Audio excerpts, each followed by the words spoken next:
the universe here.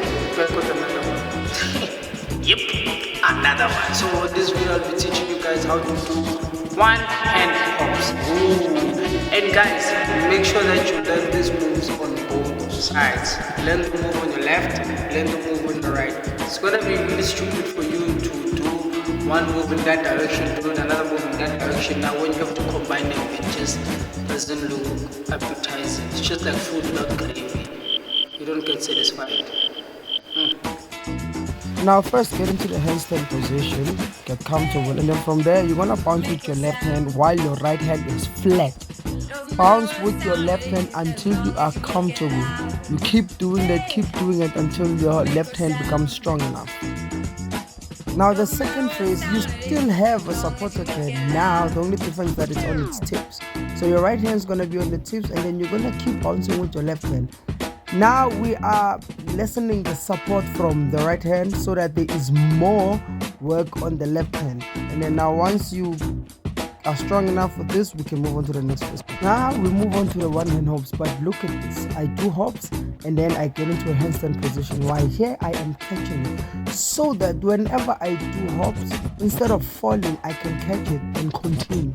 Now the aim is to do enough hops on one side until you don't need the other hand for stability. Deuces.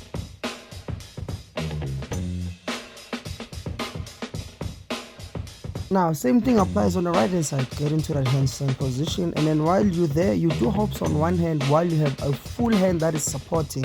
The aim of this exercise is to ensure that your shoulder is strong enough to do hand hops. Alright, now you keep doing this until you are comfortable enough to move on to the next phase. Yeah.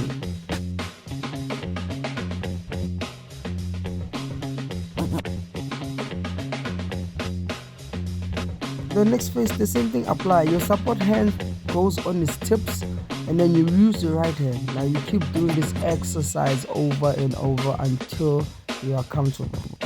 Now it's time to execute the one hand hops. Now you do the hops, you hop, and then instead of falling, remember what I said, catch it into a handstand, take a breather, and then go back. This will help you stabilize yourself and do more one hand hops as often as much as you can. Doses. As you've seen, whenever you're doing one hand hops, right? First thing, you train both sides. Make sure that you train both sides, right? Okay, so now once you've done that, this is what you need to do, right? So my hands. Let's just say I'm doing one hand hops on the right hand side. So I'm doing one hand hops on the right hand side. Your left hand will be stationary. So you're gonna keep hopping with the left one. And then once you're comfortable enough, your left hand goes to tips. Then you do the tips.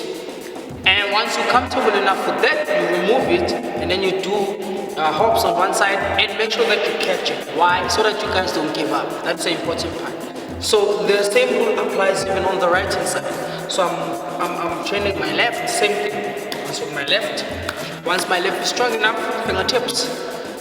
Fingertips. Once it's strong enough, remove it, bounce it, and catch it. Okay, so you need to make sure that your handstands are good. You need good handstands. I cannot emphasize that enough. I've taught you guys how to do handstands. Make sure that your handstand is strong enough. Okay, and play with me.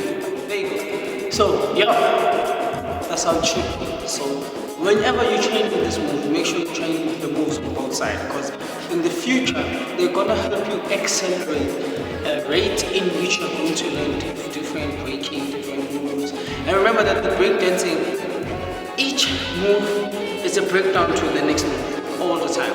So once you master those hand hops on both sides, trust me, you're gonna be unstoppable. By the time you get to air flares and stuff like that, it's gonna be easier because your body can withstand the strain. So yeah, in the favorite ways of